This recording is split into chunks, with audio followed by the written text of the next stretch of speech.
Di antara value-value yang ada, penting untuk kita bisa memahami bahwasannya kita mesti pinter ngajeni wong liya. Kita mesti bisa mengajeni, melayani, memuliakan. Kenapa demikian? Simpel saja. Feedback yang baik itu akan berdampak baik pula pada kita.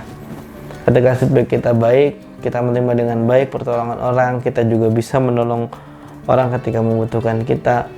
Maka di sini karakter kita sedang dibentuk, value dalam diri kita, dan image-nya otomatis sudah terbentuk.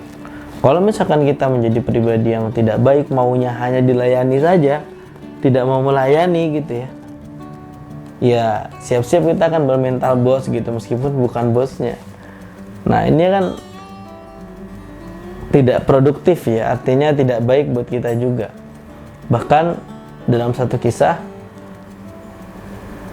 sekalipun seseorang sudah menjadi guru besar, seorang kiai gitu, kalau ketemu gurunya ya tetap merunduk jalannya, tetap merasa rendah.